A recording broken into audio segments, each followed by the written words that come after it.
Bismillahirrahmanirrahim. Assalamu alaikum wa rahmatullah. Dear students of FSC second year, today we are going to discuss about the next lecture of our chapter number 18 reproduction. और आज जो हमारा topic होगा वो होगा birth.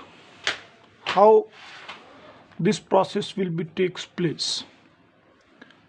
बच्चों, अगर हम बर्थ की बात करें तो सिंपली इसको हम ये कह सकते हैं कि बर्थ एक ऐसा प्रोसेस है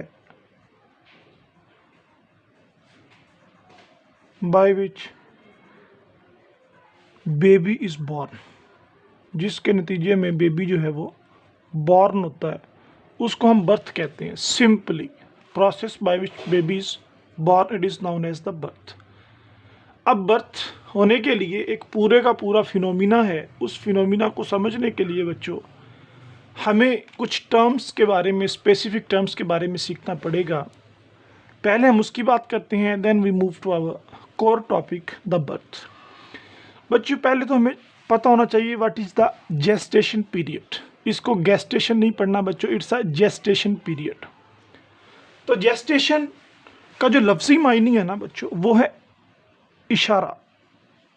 क्या है? इशारा. इशारा अब यहाँ पर किस चीज़ का होगा? लास्ट लेक्चर में हम लोगों ने बच्चों डिस्कस किया था कि एग और स्पर्म की जो आपस में मेल है वो फेलोपियन ट्यूब्यूल के प्रॉक्सिमल पार्ट में हो जाती है, यानी कि वहाँ पर फर्टिलाइजेशन हो जाती है.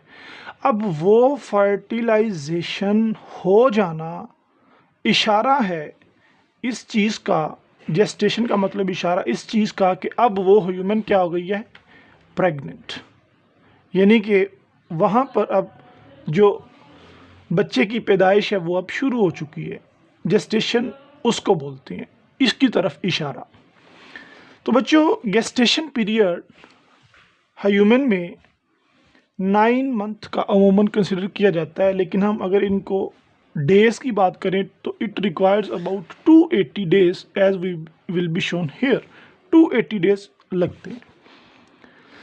तो गेस्टेशन पीरियड की जो डिफाइन है वही है कि gestation period is a period of the development in viviparous animals.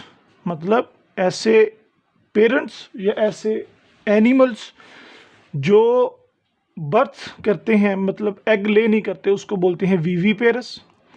तो viviparous animals during which embryo और द फीटस ग्रो, जिसमें एम्ब्रियो और फीटस जो है वो with in the body grow करता है, इसको बोलते हैं जेस्टेशन पीरियड. और इसको बच्चे हम लोग प्रेगनेंसी भी बोल सकते हैं. ओके, एक ही चीज़ है. अब ये क्या है? Is a condition when sperm fertilize the egg in fallopian tubes, या फिर हमने फेलोपियन ट्यूब को ओविडक्ट भी पढ़ा था, और इसको एक और नाम था जिसका नाम था यूटेराइन ट्यूब. तो pregnancy is the condition when sperm fertilize the egg in the fallopian tube. कब वो फर्टिलाइज करेगा एग को? After its releasing from ovary. जब वो एग ओवरी से रिलीज होगा तो इसको प्रेगनेंसी बोलते हैं.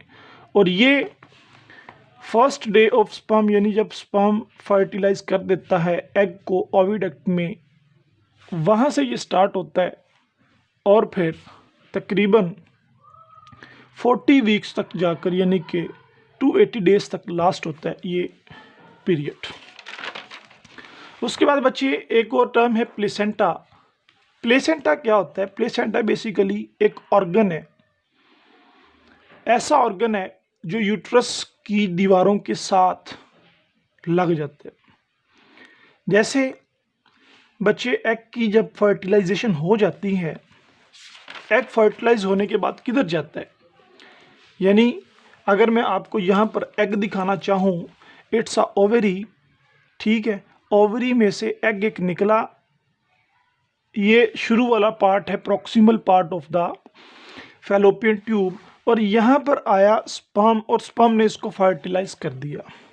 यहाँ पर क्या आ रहा है जी? स्पर्म आ रहा है, और स्पर्म ने इसको क्या कर दिया है?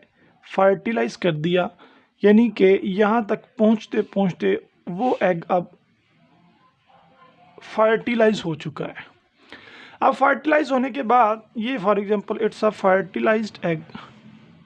अब फर्टिलाइज्ड एग को और क्या बोलते हैं? शाबाश शाबाश, जाइगोट। ये फर्टिलाइज्ड एग है यानी कि जाइगोट है। ये बच्चे आके यूट्रस में जब लग जाता है, इस प्रोसेस को क्या बोलते हैं? शाबाश, इम्प्लांटेशन। कि अब यूट्रस की दीवार में आके वो जाइगोट लग गया जहाँ पर उसने 9 मंथ तक ग्रो करना है, इट्स अ इम्प्लांटेशन। तो ये बात कर रहा हूँ, जैसे ही फर्टिलाइज्ड एग या जाइगोट इम्प्लांट होता है उसके साथ ही ये प्लेसेंटा डेवलप होना शुरू हो जाता है। बच्चे फर्टिलाइज्ड एग भी यूट्रस के पास होता है यानी कि उसके अंदर होता है, तो प्लेसेंटा भी उसकी वॉल के साथ ही डेवलप होना शुरू हो जाता है। और ये होता किस तरह से है, अगर मैं आपको दिखाना चाहूँ, एक बच्चों स्केच दिखाना चाहूँ, तो ये आप लोग देख सकते हो। For example it's a uterus. ये बच्चे जो मैंने शो किया ना, इट्स अ बेसिकली यूट्रस। ये आप कंसिडर कर लो कि ये यूट्रस है और यूट्रस की दीवार के साथ ये वाला इट्स अ प्लेसेंटा। और प्लेसेंटा बेबी के साथ जुड़ा हुआ है। ये देखिए छोटा सा बेबी, और किसके साथ जुड़ा हुआ है? It's a umbilical cord. ठीक है, आपकी बुक में लिखा होगा UMB अम्बिलिकल, लेकिन बच्चों ये अम्बिलिकल होता है। तो प्लेसेंटा ये जो यूट्रस की वॉल के साथ अम्बिलिकल कॉर्ड जिसके ज़रिए से वो प्लेसेंटा काम करता है। और ये वाला जो बेबी है बच्चों, ये इधर मैंने कंसिडर किया हुआ है, इट्स अ बेसिकली फीटस। इसको फीटस बोलते हैं। अब what is the work of placenta? Placenta काम क्या करता है बच्चे? प्लेसेंटा बेसिकली ऐसा ऑर्गन है that form by the onset of the pregnancy, यानी जैसे ही ह्यूमन फीमेल प्रेग्नेंट होती है यानी फर्टिलाइजेशन होती है, तो ये प्लेसेंटा फॉर्म होना शुरू हो जाता है फॉर न्यूट्रिशन ऑफ बेबी, और बेबी को न्यूट्रिएंट्स प्रोवाइड करता है। प्लेसेंटा प्रोवाइड ब्लड, या फिर यूं कर लें कि placenta provide nutrients through bloods. क्या कर लें हम? Nutrients and oxygen to the baby and also remove the waste from the baby. किस तरह से? By using the umbilical cord. Umbilical cord के जरिए से ये बच्चे इसको न्यूट्रिएंट्स भी प्रोवाइड कर रहा होता है और इससे ऑक्सीजन भी प्रोवाइड कर रहा होता है और इससे वेस्ट मटेरियल को भी रिमूव कर रहा होता है। डन हो गया। उसके बाद बच्चे एक और चीज़ है, memory glands. Memory glands basically these are the source of milk. जैसे ही इम्प्लांटेशन होती है ना बच्चों, इम्प्लांटेशन होती है मतलब यूट्रस के अंदर जाके जाइगोट लगता है, तो उसी दौरान ही मेमोरी ग्लैंड्स को सिग्नल्स मिल जाते हैं कि आप लैक्टेशन स्टार्ट करो, मतलब कि दूध को बनाना स्टार्ट करो, जो 9 महीने बाद बच्चे ने लैक्टेट करना होता है, पीना होता है। तो मेमोरी ग्लैंड्स क्या होते हैं? Source of milk for infant. Infant बोलते हैं न्यू बॉर्न बेबी को। There formation starts when pregnancy start. इनकी फॉर्मेशन तभी स्टार्ट हो जाती है जब प्रेगनेंसी स्टार्ट होती है। For example it's a memory gland, और इसके आगे बच्चे ये लगा होता है, इसको बोलते हैं निप्पल। और इसके साथ ये जो नीचे ये जो वेसल्स हैं, ये बेसिकली ऐसी वेसल्स होती हैं जो ब्लड को और जो मिल्क को इधर लेके आती हैं। ओके, तो हार्मोन है जिसका नाम है प्रोलैक्टिन, आपकी बुक में इसको नहीं लिखा हुआ। ये बेसिकली बनवाता है मिल्क को in the mammary glands from first day of the pregnancy, start कर देता है बनवाना। ये बच्चों, ये हमारे टॉपिक को समझने के लिए कुछ चीज़ें मैं बता रहा हूँ। आगे है मिसकैरेज। मिसकैरेज क्या होता है कि 280 डेज रिक्वायर होते हैं पूरा बेबी बनने के लिए, लेकिन अगर कोई गड़बड़ हो जाए, कोई डिस्टरबेंस हो जाए, तो उस कंडीशन को बोलते हैं मिसकैरिएज। और मिसकैरिएज रिजल्ट होती है अर्ली स्टेज बर्थ की, यानी कि बर्थ होनी है 280 डेज के बाद, और ये हो गई है फॉर एग्जांपल 250 डेज के बाद। तो 250 डेज पर जब बर्थ हो जाएगी तो it will be lead to death of the foetus, तो फीटस की डेथ हो जाएगी। उसके बाद है बच्चे एक कंडीशन है अबॉर्शन। अबॉर्शन और मिसकैरेज में फ़र्क है। मिसकैरेज जो है वो नेचुरली होता है, और ये अबॉर्शन जो है इसको हम अकॉर्डिंग टू डिज़ायर करवा सकते हैं। ठीक है, डिज़ायरली अगर हमने फीटस को वेस्ट करना हो, ज़ाया करना हो, तो ये अबॉर्शन होती है। और अमूमन बच्चों ये अबॉर्शन जो होती है, अगर डॉक्टरों के पास लेके जाएं, अगर फीटस 3 मंथ तक ग्रो कर गया हो तो इसकी अबॉर्शन को नहीं करते, यानी कि 3 मंथ्स तक अगर डेवलपमेंट हो चुकी हो तो अबॉर्शन का अमल नहीं होता। अगर लेस देन 3 मंथ हो तो अबॉर्शन का अमल हो जाता है। हो इससे ज़्यादा भी जाता है, 6 महीने का हो जाए अबॉर्शन तब भी हो जाती है, लेकिन इसको इलीगल कंसीडर किया जाता है, इसको किलिंग ऑफ ह्यूमैनिटी में कंसीडर किया जाता है। ओके, उसके बाद है बच्ची एमनियोटिक सैक। एमनियोटिक सैक, एक सैक बोलते हैं थैली को, एमनियोटिक एक लेयर है। तो ये ऐसी लेयर है, ऐसी थैली है जो फीटस के अराउंड आ जाती है। जैसे ही प्लेसेंटा फॉर्मेशन होती है, प्लेसेंटा फॉर्मेशन के साथ ही ये फॉर एग्जांपल बच्चे ये वाला जो है ना, इसको आप कंसिडर कर लें फीटस है, बेबी है, ये अम्बिलिकल कॉर्ड है और ये प्लेसेंट है। ये क्या करेगी कि ये इन्फेंट के ये जो बच्चा है अंदर, इसके इर्द गिर्द आके इस तरह चिपक जाएगी। ये जो रेड है, इट्स आर बेसिकली एमनियोटिक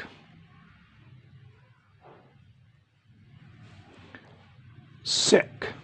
और ये सैक जो है, इसमें फ्लूइड होता है, पानी होता है, और वो पानी इसको यानी छोटे से बच्चे को, एम्ब्रियो को बचाता है फ्रॉम हीट से, कि ज़्यादा हीट ना हो, हीट को अब्जॉर्ब कर देता है और प्रोटेक्शन करता है। और इसके अलावा बहुत सारे माइक्रो ऑर्गेनिजम्स को किल करने में मदद देता है एमनियोटिक सैक। एक छोटी सी थैली है और इसमें जो फ्लूइड होता है ना, जो इसको तीनों कामों से बचाता है बच्चे, वो फ्लूइड बेसिकली इन्फेंट से निकल रहा होता है, यानी कि इन्फेंट नहीं कहेंगे हम, वो फिटस से निकल रहा होता है, बच्चे से निकल रहा होता है, मदर से नहीं निकल रहा होता। ये थोड़ी सी टर्म्स थी। अब बच्चों अगर आपको टर्म्स के बारे में पता चल चुका है तो अब हम लोग अपना बर्थ का टॉपिक जो है वो बड़े अच्छे तरीके से समझ पाएंगे। इस बर्थ के प्रोसेस को बच्चों हम लोग स्टार्ट करते हैं फीमेल रिप्रोडक्टिव सिस्टम की डायग्राम के साथ। ये आपके सामने फीमेल रिप्रोडक्टिव सिस्टम है बच्चे। एग बनता है ओवरी के अंदर और ओवरी आप लोगों के सामने है। एग जब ओवरी से निकलकर फैलोपियन ट्यूब में आता है तो इसको बोलते हैं ओवुलेशन। तो ओवुलेशन जब हो जाती है उसके बाद होती है फर्टिलाइजेशन, और फर्टिलाइजेशन जब हो जाती है बच्चे उसके बाद होती है इम्प्लांटेशन। इम्प्लांटेशन क्या है? Basically the presence of zygote in uterus. Uterus में प्रेजेंट होना, और यूट्रस में कहाँ? एंडोमेट्रियम वॉल्स में प्रेजेंट हो जाना। बेसिकली इस को हम लोग बोलते हैं इम्प्लांटेशन। बच्चे जैसे ही इम्प्लांटेशन हो जाती है तो उसी अगले स्टेप्स पे हम मूव करते हैं। एग मूव करेगा from ovary to oviduct. Oviduct के दो नाम और हैं बच्चे, शाबाश। मैं बार बार रिपीट करता हूँ बातें ताकि आप लोगों को याद रहे। दो नाम और हैं, एक है फैलोपियन ट्यूब और दूसरा क्या है इसका नाम? शाबाश, यूटेराइन ट्यूब। अब गौर करनी है, ठीक है? ये 5-7 मिनट सिर्फ आप लोगों के लगेंगे इंशाल्लाह, इसके बाद आप लोग इसको समझ जाओगे। एग मूव किया, फर्टिलाइज होने के बाद ओवरी से इसमें आया, ओविडक्ट में, ओविडक्ट में आने के बाद ये ओविडक्ट से किधर चला गया? यूट्रस में। किधर चला गया? यूट्रस में। और इधर इसकी क्या हो जाती है? इम्प्लांटेशन। तो from oviduct to uterus move करेगा। यूट्रस से egg, reaching of egg into the uterus. जब यूट्रस में पहुंच जाएगा तो इसकी एंडोमेट्रियम में जब पहुंच जाएगा, यूट्रस की एंडोमेट्रियम में पहुंच जाएगा तो इसको हम लोगों ने क्या नाम दिया था? शाबाश, इम्प्लांटेशन का। वेरी गुड, इम्प्लांट हो जाएगा। तो इम्प्लांटेशन हो गई तो उसके बाद क्या होगा? The formation of placenta. ये नहीं भूलना, प्लेसेंटा एक ऐसा ऑर्गन है जो न्यू बॉर्न यानी कि जो अंदर बेबी है उसके लिए खुराक का बंदोबस्त अल्लाह पाक ने इसके ज़रिए से किया हुआ है, प्लेसेंटा। उसके बाद बच्चे जब प्लेसेंटा बन जाएगा तो ये प्लेसेंटा एक हार्मोन सिक्रीट करेगा। क्या करेगा? एक हार्मोन सिक्रीट करेगा, उसका नाम है लैक्टोजन। क्या है भाई? लैक्टोजन। प्लेसेंटा सिक्रीट करता है तो इसको बोलते हैं प्लेसेंटल लैक्टोजन। ये जब लैक्टोजन सिक्रीट करेगा और यहाँ पर बच्चों ज़रा गौर करनी है आप लोगों ने, ये लैक्टोजन नहीं है, sorry, it's a progesterone, it's a progesterone, ये लैक्टोजन नहीं। अब प्रोजेस्टेरोन के बारे में आप लोगों ने ख्याल करना है कि ये progesterone with the very first day, जैसे ही इम्प्लांटेशन होगी, ये फर्स्ट डे से लेकर बच्चे जब तक उस बेबी की बर्थ नहीं हो जाती, यानी कि 9 मंथ कंप्लीट, यानी 280 डेज मुकम्मल नहीं हो जाते, ये प्रोजेस्टेरोन रिलीज होता रहेगा। अगर इसमें कोई डिस्टरबेंस आई, प्रोजेस्टेरोन के लेवल कम हो गया, ज़्यादा हो गया, तो उस कंडीशन को हम लोगों ने क्या पढ़ा था, मिसकैरिएज। मिसकैरिएज का मतलब क्या होगा, there will be a early birth. जैसे ही बच्चों ये बात याद रखनी है, जैसे ही प्रोजेस्टेरोन का लेवल डिक्रीज होगा उसी टाइम बर्थ हो जाती है। और ये किस तरह से होती है ये हमने आगे देखना है। अब बात हुई है बच्चे प्रोजेस्टेरोन तक, ठीक है, यानी प्लेसेंटा जब बनाया उसने प्रोजेस्टेरोन का लेवल मेंटेन किया, और वो प्रोजेस्टेरोन ने अब अंदर पूरे के पूरे साइकिल को मिसकैरिएज से बचा लिया है और बहुत सारी डिस्टर्बेंस से बचा लिया है, और प्रोजेस्टेरोन का लेवल इंडिकेट कर रहा है कि अब यहाँ पर जो है वो मामलात सीधे जा रहे हैं। फिर इसके बाद पिट्यूटरी ग्लैंड सेक्रीट करता है कुछ हार्मोन्स। उस हार्मोन का नाम है ल्यूटोट्रोपिक। क्या होगा, ल्यूटोट्रोपिक हार्मोन ये सेक्रीट करेगा पिट्यूटरी, मदर का पिट्यूटरी। उसके बाद प्लेसेंटा एक और हार्मोन सेक्रीट करेगा, उसका नाम है लैक्टोजन। ये जो मैंने पहले लिख दिया था गलती से, लैक्टोजन हार्मोन। तो ल्यूटोट्रोफिक हार्मोन और लैक्टोजन हार्मोन, यानी कि ये दो हार्मोन ये आगे चलकर अपना काम करेंगे मेमोरी ग्लैंड्स को। Mammary glands will be stimulated by the two hormones. One is the luteotropic, which is secreted by the pituitary, and other is the lactogen, which is secreted by the placenta. तो देखिए बच्चों, अल्लाह रब्बुल इज़्ज़त ने कैसा निज़ाम बनाया है कि जैसे ही बेबी की बर्थ होना शुरू होती, बर्थ तो थोड़ी, जैसे बेबी की डेवलपमेंट अंदर स्टार्ट होती है, फर्स्ट डे से अल्लाह पाक कैसा निज़ाम कर देते हैं कि मेमोरी ग्लैंड्स की डेवलपमेंट को भी स्टार्ट कर देते हैं। अब ये छोटी सी समरी है आप लोगों के समझने के लिए कि एग था वो फर्टिलाइज हुआ फैलोपियन ट्यूब के पहले हिस्से में, फिर इम्प्लांटेशन हुई। इम्प्लांटेशन होने के बाद बच्चे वो जो इम्प्लांटेशन हुई थी उसको हम क्या बोला था, जाइगोट। तो जाइगोट से लेकर नेक्स्ट स्टेजेस तक, from first day to 3 month, या 3 मंथ की बजाय आप लोग बच्चे 12 हफ्ते भी लिख सकते हो, 12 हफ्ते भी लिख सकते हो। एक दिन से 12 वीक तक या फिर 3 मंथ तक उस इम्प्लांटेड जाइगोट को हम लोग कहेंगे एम्ब्रियो। इसको बच्चे जहन में रखना है। अब जब 3 महीने से या 12 वीक से बात आगे जाएगी, 3 मंथ से या फिर 12 वीक से बच्चे ऑनवर्ड डिलीवरी तक, यानी कि 280 डेज लिख देता हूँ, 280 डेज तक हम लोग उस एम्ब्रियो को एम्ब्रियो नहीं कहेंगे, बल्कि 3 महीने के बाद बर्थ तक उसको बोला जाएगा फीटस। क्या बोला जाएगा, फीटस। बच्चे इसको लाजमी ज़रा ध्यान में रखना है। अब गेस्टेशन पीरियड या जेस्टेशन पीरियड हम लोगों ने पढ़ा था, जो 280 दिन का था, वो मिसाल के तौर पर कंप्लीट हो गया मदर में।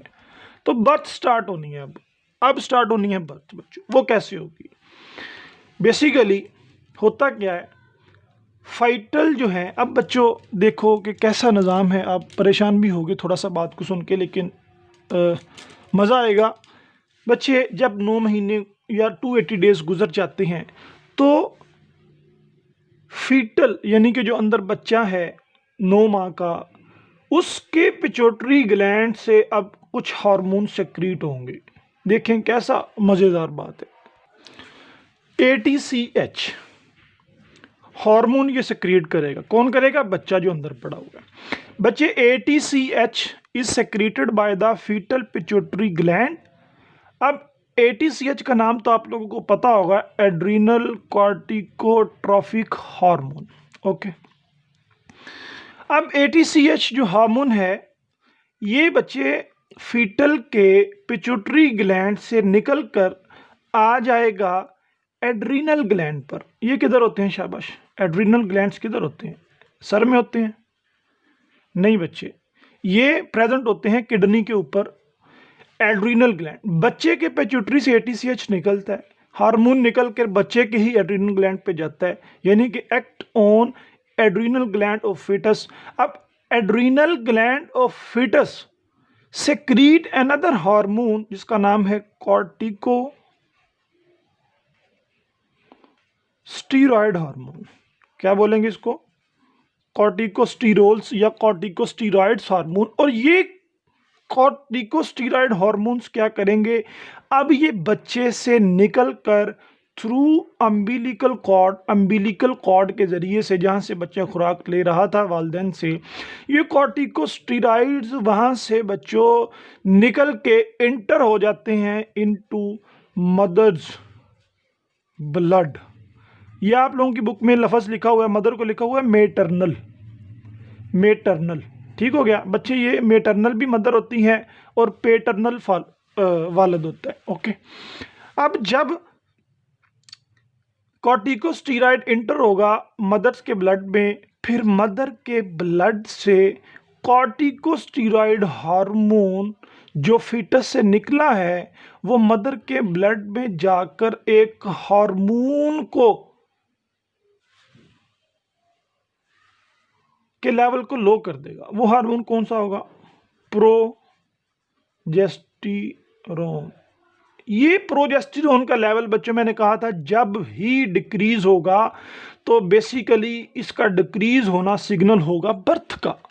जैसे मैंने ये बताया था कि मिसकैरेज भी क्या है, जैसे ही प्रोजेस्टेरोन लेवल डिक्रीज हो जाए तो मिसकैरेज, तो बच्चे के जो टिश्यूज हैं वहाँ से कॉर्टिकोस्टीरॉइड्स निकलकर मदर की बॉडी में जाता है। मदर की बॉडी में जाकर वो प्रोजेस्टेरोन के लेवल को डिक्रीज करवा देता है और जो लो प्रोजेस्टेरोन लेवल होता है वो स्टिमुलेट करवा देता है मदर्स के पिट्यूटरी ग्लैंड को, कि मदर्स के पिट्यूटरी ग्लैंड अब एक और हार्मोन सेक्रीट करें जिसका नाम है ऑक्सीटोसिन। जब ऑक्सीटोसिन रिलीज करवा दिया जाता है तो ऑक्सीटोसिन बच्चों ऐसा हार्मोन है जो at the time of birth काम करता है। क्या काम करता है? Oxytocin contracts the wall of uterus, यानी कि जहां पर बच्चा पड़ा हुआ है वहां पर जाके कॉन्ट्रैक्शन करेगा एंड इट इज कॉल्ड, जब कॉन्ट्रैक्शन होगी तो बच्चों पेन होगी and it is known as the labour pain. और लेबर पेन जो होगी basically it a signal of the birth, ये सिग्नल होगा कि अब बच्चा जो है वो बाहर आने को है। तो एवरी 20 मिनट्स इसकी ऑक्सीटोसिन की, ये ऑक्सीटोसिन है ना, after every 20 minutes wave of oxytocin occurs and helps to expel the foetus, और वो हेल्प करेगी फीटस को एक्सपेल करने में। तो बच्चे अब फॉर एग्जांपल मैंने आपके लिए ये बनाया हुआ है कि ये आप लोग ज़रा देखें। जैसे ही बच्चे 9 मंथ मुकम्मल हुए, ऑक्सीटोसिन रिलीज़ हुआ, अब बच्चे ने बॉडी से बाहर आना है, तो बॉडी से बाहर वो किस तरह से आएगा? ये 3 हिस्से हैं जहाँ पर बच्चे की डेवलपमेंट होती है, उसको यूट्रस बोलते हैं। यूट्रस के आगे नैरो पोर्शन होता है जिसको सर्विक्स बोलते हैं, और सर्विक्स के आगे तीसरा पोर्शन होता है जिसको वेजाइना बोला जाता है। अब सर्विक्स डाइलेट होगा, और डाइलेट का मतलब क्या हो जाएगा? ये खुल जाएगा। कितना खुल जाएगा बच्चे? इसका जो डायामीटर है वो 1 to 2 सेंटीमीटर होता है। कितना? 1 to 2 centimetre. And it dilates about 5 time, और ये 10 सेंटीमीटर तक डाइलेट हो जाता है। अब डाइलेशन किस काम में हेल्प करेगी बच्चे? फॉर एग्जांपल ये सर्विक्स है, इट्स अ नैरो पोर्शन, ये 2 सेंटीमीटर, और ये मैंने खोल के सर्विक्स इधर बना दिया है ये वाला, इट्स अ बेसिकली 10 सेंटीमीटर। अब जब 10 सेंटीमीटर तक खुल जाएगा तो फिर क्या होगा? फिर बच्चे baby will be comes out, baby जो है वो बॉडी से बाहर आएगा। उस प्रोसेस को बोलते हैं एक्सपल्शन। क्या बोलते हैं? एक्सपल्शन। 2 फोर्सेस हैं मेन जो इन्वॉल्व होती हैं बॉडी के, बच्चे को बॉडी से बाहर आने में। एक तो बच्चों आप लोगों ने देख लिया कि ऑक्सीटोसिन की waves, produced by the oxytocin hormone, यहाँ पर लिख देता हूँ ऑक्सीटोसिन। और दूसरे नंबर पर बच्चों क्या होता है, एक यूटेराइन वॉल्स या फिर यूट्रस की वॉल्स में या उससे पीछे जो ट्यूब्स होती हैं उधर भी वेव्स आना शुरू हो जाती हैं। और ये दो वेव्स जो हैं, ये दो फोर्सेस जो हैं, ये हेल्प करती हैं बेबी को पुश करने में कि वो बॉडी से बाहर निकले। और बेबी जो है वो बॉडी से बाहर किस तरह आता है बच्चे, ये देखें दोनों डायग्राम से अगर आप लोग देख पा रहे हैं, एक सेकेंड, ये देख लें, ये ऊपर वाली डायग्राम है और ये बच्चे आप लोगों की नीचे वाली डायग्राम हम बना देते हैं। और बच्चों यहाँ पर प्लेसेंटा था ना, ये ग्रीन ऊपर प्लेसेंटा शो किया हुआ है, ठीक है, ये प्लेसेंटा है। प्लेसेंटा से निकल रही है अम्बिलिकल कॉर्ड, अम्बिलिकल कॉर्ड निकल रही है। और बेबी, ये सर्विक्स है जो अंडा है, ये सर्विक्स है, उससे ऊपर यूट्रस है, नीचे वेजाइना है। अब बेबी सर्विक्स जब खुल जाएगा तो बेबी का हेड बाहर आता है। क्या आता है जी, हेड बाहर आता है। अक्सर हेड बाहर आता है लेकिन बाज़ दफ़ा टांगे भी होती हैं। तो बेबी का पहले हेड बाहर आएगा।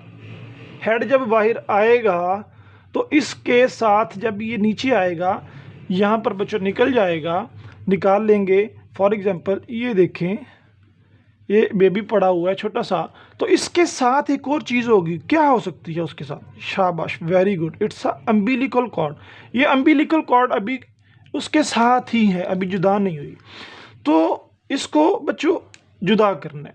लेकिन ये जो प्रोसेस होगा ना, ये होगा आफ्टर बर्थ, यहाँ तक एक्सपल्शन तक, here will be birth is completed. अब आफ्टर बर्थ क्या होता है बच्चे, after birth ligation of umbilical cord, umbilical cord, इस अम्बिलिकल कॉर्ड को लाइगेट मतलब तोड़ा जाता है, काटा जाता है। और सेपरेशन ऑफ प्लेसेंटा, उसके बाद प्लेसेंटा को भी निकाल दिया जाता है। यानी कि ये जो प्लेसेंटा अभी इधर ही पड़ा था, इस प्लेसेंटा को भी बॉडी से बाहर निकाल दिया जाता है। किस तरह, ये यूट्रस में पड़ा है और यूट्रस की वॉल्स कॉन्ट्रैक्ट करेंगी, कॉन्ट्रैक्ट करके ये मूव करेगा, मूव करेगा, मूव करता करता ये बॉडी से बाहर आ जाएगा। तो बच्चे, separation of placenta by the contraction of the walls of, शाबाश, यूट्रस, यूट्रस की वॉल्स में कॉन्ट्रैक्शन होंगी और ये बॉडी से बाहर आ जाएगा। अब placenta pass through, placenta uterus से सर्विक्स से वेजाइना, वेजाइना से बॉडी से बाहर आ जाएगा। और बेसिकली इस प्रोसेस को बोलते हैं आफ्टर बर्थ। तो यहीं पर हमारा जो टॉपिक है बच्चों वो ख़त्म होता है। अब छोटा सा एक टॉपिक है, चैप्टर कंप्लीट कर लेते हैं। Test tube babies. Test tube babies क्या होती हैं बच्चे, कि हर मेल और फीमेल जो है वो हेल्दी नहीं होता। क्या हेल्दी नहीं होता, काफ़ी सारी बीमारियां होती हैं, कभी मेल में और कभी फीमेल में। यानी कभी मेल में स्पर्म्स अच्छी तरह प्रोड्यूस नहीं हो रहे, कभी फीमेल में एग आते आते जो फैलोपियन ट्यूब होती है उसमें अटक जाता है। ये जो फैलोपियन ट्यूब है यहाँ से आके ये ब्लॉक कर देती है, इससे आगे एग नहीं मूव करता। जब एग नहीं मूव करता तो स्पर्म ने नीचे से आना होता है, वो भी नहीं पहुँच पाता। तो ये मुख्तलिफ तरह की बीमारी हो सकती हैं, लेकिन स्पर्म और एग प्रोड्यूस हो रहे होते हैं। तो इस नतीजे में क्या किया जाता है बच्चे, इस नतीजे में एक ट्यूब ली जाती है जिससे इसका नाम पड़ा है। एक ट्यूब ली जाती है, उस ट्यूब में मदर की बॉडी से लिया जाता है एग। क्या लिया जाता है, एग। मदर की बॉडी से एग लेकर इस एग को आर्टिफिशियली क्या करवाया जाता है, फर्टिलाइज। अब ये है एक स्पर्म, इसके अंदर ऐड किया स्पर्म, ये देख लें जी, ये स्पर्म है, ये इसकी बॉडी के अंदर, किसकी बॉडी के अंदर, ट्यूब के अंदर एग ऐड किया। और ये एग और स्पर्म के मिलने से it will be converted into zygote. तो ये जाइगोट वापस रख दिया जाता है, इसको इम्प्लांट कर दिया जाता है इनटू फीमेल यूट्रस। इसको यूट्रस में रखा जाएगा। अब इस यूट्रस के साथ प्लेसेंटा डेवलप होगा, अम्बिलिकल कॉर्ड आएगा, वो सारे का सारा प्रोसेस चलता रहेगा। अब इसी तरह बच्चे डिजीज़ भी ट्रांसमिट होती हैं, सेक्शुअली ट्रांसमिटेड डिजीज़ हैं।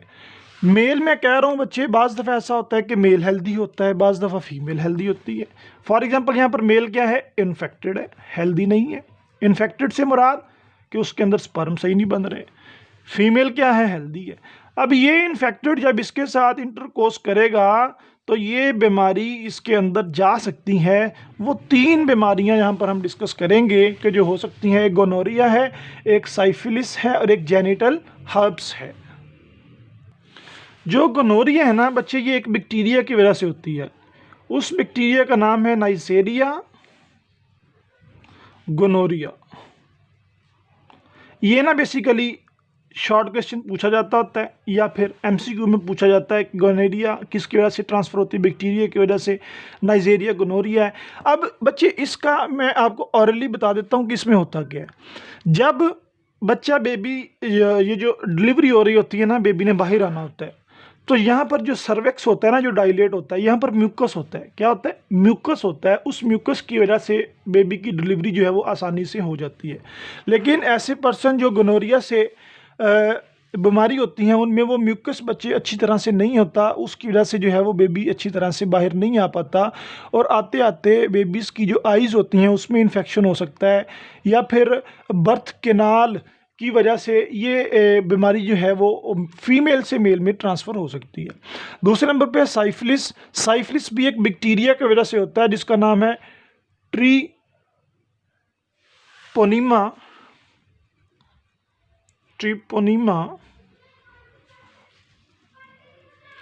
पैलिडम। इस नतीजे में क्या होता है बच्चे, ट्रिपोनीमा पैलिडम में ये आइज़ को, बोन्स को, जॉइंट्स को और सेंट्रल नर्वस सिस्टम्स को, यानी जो बच्चा है उसको मुतासर कर देती हैं। और ये भी एक सेक्सुअल कॉन्टैक्ट है, और it is a major source of its dissemination. Dissemination का मतलब होता है बच्चे फैलना।